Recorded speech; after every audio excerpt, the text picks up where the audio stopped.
Rewmi 24 TV. ñu ngi jégalu ñëpp di bàyyi laa ñëpp mais pour man polémique bi pour man day jarul déedéet ku am yàqin ne weer wi feeñ na yow suba xool ci yow dafa xaram ku am yàqin ne weer wi feeñ na ku gëm li déclaration yi ngay def audio yi ku ko gëm suba xool ci yow dafa xaram comme gëm nga ne ñii li ñu wax dëgg la dafa xaram koo xam ne nag am nga sikki sàkka wala am nga yàqin ne weer wi feeñu suba tamit yow pour nga ñàkk a woor dafa xaram ci yow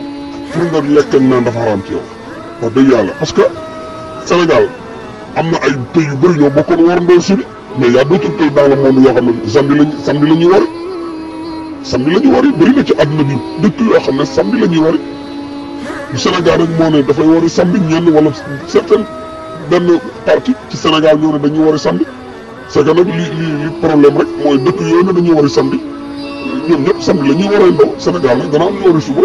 dana am ñu wari samedi mais daal ku am yàqin ne weeru feeñ na subaa wari ku am sikki sàkk ne weeru feeñul continuer sa koor mais polémique bi jëru ko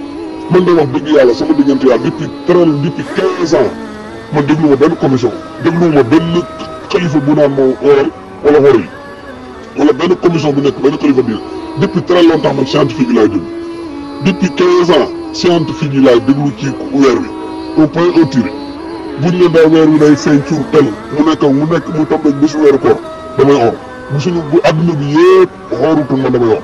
buñ ne ma weer wi feeñ na damay wari waaw loolu man suñ kër fii Dakar woor naa wari naa ñu kiiwuñ wariwuñ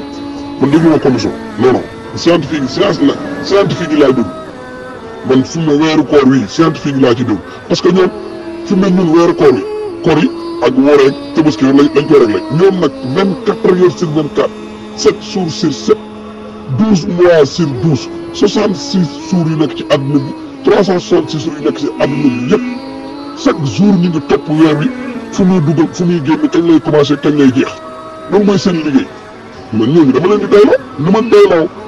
li ma doyloo médecin bi ma opéré noonu laay doyloo scientifique yi oui voilà loolu laa koy doyloo Sénégal nag moom xam na fii lu nekk am na fi quoi mais li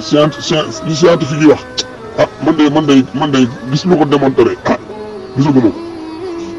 gisaguma ko quoi gis lu ko démontré daal man gisaguma ko am yàqin nag ne suba weeri feeñ saa yi yaa xëyti war a y a pas de problème y a pas de polémique quoi pour man.